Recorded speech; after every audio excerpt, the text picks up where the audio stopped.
जय भीम साथियों, आज फिर एक और नई सच्ची घटना के साथ। ये दुख भरी कहानी अगर आज भी आपके जीवन में घट जाए तो मैं समझता हूं शायद इससे दुख भरा घटनाक्रम आपके जीवन में और कोई नहीं हो सकता। हमारे रहबर, हमारे मसीहा डॉक्टर बाबा साहेब अम्बेडकर ने इतने दुख भरे जीवन को व्यतीत किया है, उसको जिया है। मैं सच्चा घटनाक्रम आज आपके बीच लेकर आया हूं साथियों, जिसको सुनकर आप सोचने पर ये मजबूर हो जाएंगे कि वाकई हमारे रहबर, हमारे मसीहा ने कितने दुख भरे दिन काटे हैं। किसके लिए? इस देश में रहने वाले तमाम शोषित, वंचित, पीड़ित तबके के लिए। जी हां साथियों, बड़े ध्यान से सुनिएगा जो कहानी मैं आपके बीच लेके आ रहा हूं। यह कहानी उस समय की 26 नवंबर 1949 वो शाम, जब बाबा साहेब अम्बेडकर अपने सोफे पर बड़े आराम से बैठे हुए थे। 26 नवंबर 1949 बाबा साहेब अम्बेडकर ने इस देश का संविधान पूर्ण रूप से बनाकर तैयार कर दिया था। जी हां साथियों, वो अपने सोफे पर बैठे हुए थे और अपने सोफे पर बैठकर बाबा साहेब अम्बेडकर एक पल में हंस रहे थे और एक पल में रो रहे थे साथियों। और उसी दौरान उनके साथ शंकर आनंद शास्त्री जी भी बैठे हुए थे। शंकर आनंद शास्त्री जी बाबा साहेब की हालत देखकर वो सोचने पर मजबूर हो गए कि आखिर ऐसा क्या हुआ जो बाबा साहेब अम्बेडकर एक पल में हंस रहे हैं, एक पल में रो रहे हैं। जब शंकर आनंद शास्त्री जी से नहीं रहा गया तो शास्त्री जी ने पूछा कि बाबा साहेब आप ऐसा क्या हुआ कि आप एक पल में हंस रहे हैं और एक पल में रो रहे हैं? तो बाबा साहेब ने बताया कि शास्त्री जी, आज मेरा संघर्ष पूरा हो गया। शास्त्री जी, जिसके लिए मैंने संघर्ष किया, आज वो मेरा सपना पूरा हो गया। लेकिन इस संघर्ष को, इस सपने को पूरा करते करते मैंने तमाम जो कठिनाइयां महसूस की हैं, मैं उन कठिनाइयों को याद करके रो रहा था। एक समय वो था शास्त्री जी के मेरा छोटा बेटा राजरत्न।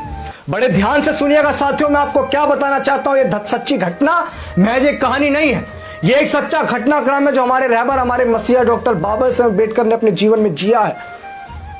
अब सोचिएगा, बड़े नकारा और निकम्मे हो चुके हैं आप। मैं शायद बताकर आपकी आंखें खोलना चाहता हूं कि बाबा साहेब अम्बेडकर ने आपको जो कुछ दिया वो महज ऐसे यूं ही नहीं मिल गया आसानी से। बाबा साहेब अम्बेडकर ने बताया कि शास्त्री जी मेरा छोटा बेटा राजरत्न, जिसने हल्का हल्का बोलना सीखा था, जिसकी घर में किलकारियां गूंजनी शुरू हुई थी, जिसने मुंह से थोड़े बहुत शब्द निकालने शुरू किए थे, एक समय ऐसा आया कि शास्त्री जी उसको बुखार हो गया और मैं उस समय संघर्ष कर रहा था। राजरत्न को लेकर मेरे बहुत सारे सपने थे। मैं उसे इस देश का शासक बनाना चाहता था, मैं उसे इस देश का राजा बनाना चाहता। जो मैंने संघर्ष किया, मैं अपने संघर्ष को, क्योंकि मेरी तो उम्र हो चुकी थी, लेकिन मैं उसको राजरत्न में देखता था। मैं उसको बहुत कामयाब इंसान बनाना चाहता था। लेकिन एक समय आया शास्त्री जी के राजरत्न की बीमारी दिन ब दिन बढ़ती चली गई, उसकी तबीयत दिन ब दिन खराब होती चली गई। शास्त्री जी, मेरे पास पैसे थे, लेकिन मैं इतना निकम्मा था कि मुझे अपनी औलाद पर पैसे लगाने के लिए पैसे नहीं थे। मेरे पास जो पैसे थे वो पैसे महज ये थे कि मैं अपनी पढ़ाई पढ़ सकूं और इस देश में जो शोषित वंचित तबका है उनके लिए कुछ कर सकूं, क्योंकि अगर मैं पढ़ नहीं पाऊंगा तो शोषित वंचित तबके के लिए कुछ कर नहीं पाऊंगा शास्त्री जी। और मेरे छोटे बेटे राजरत्न की बीमारी दिन पर दिन बढ़ती गई और एक समय ऐसा आया कि उसको गले से लगा के रोने के अलावा मेरे पास कुछ भी नहीं था शास्त्री जी। मेरे बेटे की बीमारी दिन ब दिन बढ़ती चली गई और बीमारी इतनी बढ़ती चली गई कि एक समय आया कि मैं उसको अपने गले से लगाकर बैठा हुआ था और उसकी कब मृत्यु हो गई मुझे पता भी नहीं लगा शास्त्री जी।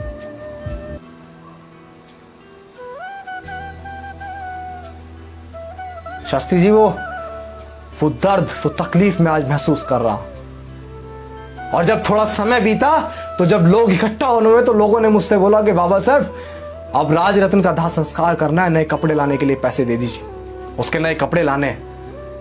अब आप सोचिए शास्त्री जी कि जिस बाप के पास अपने बच्चे की दवाई गोली के लिए पैसे नहीं थे, वो उसको नए कपड़े के लिए पैसे लाके कहां से देगा?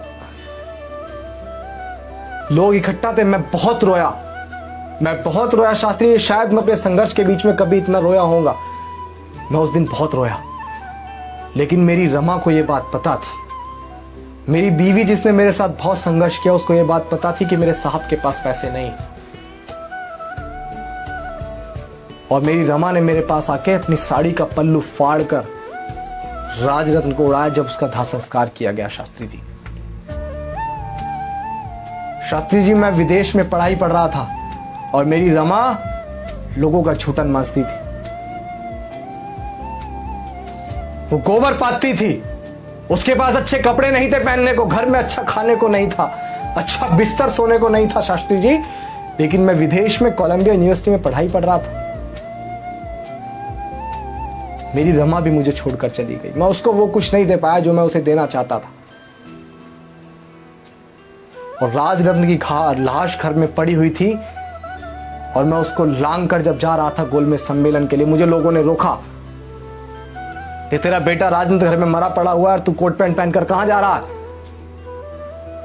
लेकिन शास्त्री जी मुझे गोलमेज सम्मेलन के लिए जाना था, तो मैं अपने बेटे की लाश को लांग कर गया और ये कहकर गया कि अगर मैं आज अपने इस बच्चे के लिए रुक जाऊंगा तो शायद आने वाले लाखों करोड़ राजरत्न जो है वो मरे हुए पैदा होंगे मेरे समाज के। लेकिन आज मैं खुश हूं शास्त्री जी कि मेरे राजरत्न का संघर्ष बेकार नहीं गया है। मेरे राजरत्न का संघर्ष व्यतीत बेकार बिल्कुल नहीं गया है, विफल नहीं गया है। क्योंकि आज समाज के आने वाले जितने भी आने वाले समय में बच्चे होंगे मेरे समाज के, वो आने वाले समय में बहुत अच्छा पढ़ लिख कर सूट बूट टाई बेल्ट में घूमेंगे। मेरा कोई भी आने वाला राजरत्न जिनको संविधान की वजह से बहुत सारी चीजें नसीब होंगी, अच्छे पढ़ेंगे लिखेंगे, अच्छी नौकरियों पर रहेंगे, शायद आने वाला कोई भी राजरत्न बिना गोली के नहीं मरेगा, बिना दवा के नहीं मरेगा। शायद कोई भी अभागा हमारे बहुजन समाज का बाप ऐसा नहीं होगा आने वाले समय में जो अपने बच्चों को, अपनी बीवियों को वो सारी सुविधाएं ना दे पाए जो मैं अपने बीवी बच्चों को नहीं दे पाया, जीते जी अपने बीवी बच्चों को नहीं दे पाया। आप सोचना है, आप सोचिए। मैं आप तमाम लोगों से कहना चाहता हूं कि सोचिए, बाबा साहब अम्बेडकर ने वो संघर्ष, वो तमाम जो ये दुख भरी घटनाएं बाबा साहब अम्बेडकर के जीवन में हुई, वो उन्होंने किसके लिए जी? आप नकारा और निकम्मे लोगों के लिए जो आप बाबा साहब अम्बेडकर के संघर्ष को भूल चुके हैं। बार बार ये बताने की जरूरत क्यों पड़ती है कि बाबा साहब अम्बेडकर ने आप लोगों के लिए कितना संघर्ष किया या उन्होंने क्या क्या कुर्बानी दी? आप लोग जानकर भी इतने नकारा और निकम्मे हो चुके हैं कि आपको उनके संघर्ष नहीं दिखाई देते। बाबा साहब अम्बेडकर ने कहा कि मुझे पढ़े लिखे लोगों ने धोखा दिया, और आज भी मैं उन हरामखोर और निकम्मे लोगों से कहना चाहता हूं जो आज पढ़ लिख कर बहुत अच्छी नौकरियों पर लग गए लेकिन वो बाबा साहब अम्बेडकर का गुणगान नहीं करते हैं। वो तमाम लोगों तक बाबा साहब अम्बेडकर की विचारधारा को नहीं बताते। वो नहीं बताते हैं कि अगर आज मुझे कुछ मिल पाया तो बाबा साहब अम्बेडकर की बदौलत मिल पाया। आप लोग नहीं बताते हैं। आज सोचता हूं कि बाबा साहब अम्बेडकर ने बच्चे की कुर्बानी क्यों दी। आज सोचता हूं क्यों बाबा साहब अम्बेडकर कोलंबिया यूनिवर्सिटी में पढ़ने के बावजूद भी लंच जो है पानी में ब्रेड भिगोकर करते थे। मैं सोचता हूं किसके लिए? इन नकारा हरामखोर लोगों के लिए जो आज बाबा साहब अम्बेडकर के संघर्ष को भूलकर बहुत अच्छा अपने टीवी और बीवी में मस्त है। उनके संघर्ष को भूल चुके हैं क्या? उन लोगों के लिए बाबा साहब अम्बेडकर ने संघर्ष किया? क्या उन लोगों के लिए रमा, हमारी मां रमा ने उन लोगों के लिए अपने बच्चे को जो है साड़ी से पल्लू फाड़कर उसको जो है कफन उड़ाया? इन हरामखोर लोगों के लिए जो आज समाज के ऊपर होते शोषण को देखकर अपने घरों में मस्त रहते हैं, कहते हैं कि हमारे तक तो नहीं हो रहा है, हम तो मस्त हैं। तो भाई बाबा साहब अम्बेडकर को भी कोई फर्क नहीं पड़ता। 32 डिग्रियां थी, विदेश में कोलंबिया यूनिवर्सिटी में पढ़ रहे थे। वो चाहते तो अच्छी नौकरी बाहर विदेश में करते, अपने बच्चों को वहां रखते, जैसे आज आप सिर्फ अपने बच्चों के लिए सोचते हैं। बाबा साहब अम्बेडकर का बच्चा घर में मरा हुआ पड़ा था, उनके पास पैसे थे, वो तो इलाज करवा सकते थे। अगर आपके बच्चे के पेट में दर्द भी हो जाए तो आप बड़े बड़े हॉस्पिटलों में लेके भागते हैं।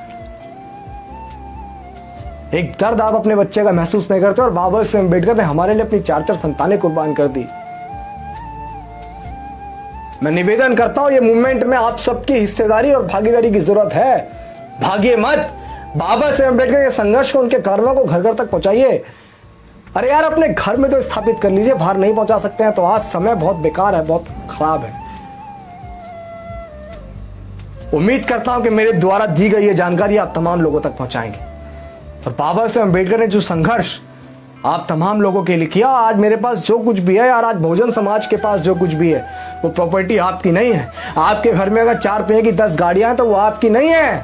आपकी बीवी अगर अच्छे कपड़े पहन रही है तो वो आपकी बीवी या आपके पैसे की देन नहीं है, आपकी कमाई की वो वो प्रॉपर्टी, वो सारी चीजें, वो सुख सुविधाएं, वो बाबा साहब अम्बेडकर की देन है, आपकी देन नहीं है। मैं हरामखोर उन लोगों को बोल रहा हूं जो बाबा साहब अम्बेडकर की वजह से, उनके आरक्षण की वजह से सब कुछ लेकर तो बैठे हैं, लेकिन उनके गुणगान करने में उन हरामखोरों को दिक्कत होती है। निवेदन है और रिक्वेस्ट है कि बाबा साहब अम्बेडकर को मत भूलिए यार, आपके लिए बहुत संघर्ष किया। जय भीम, जय भारत, जय संविधान।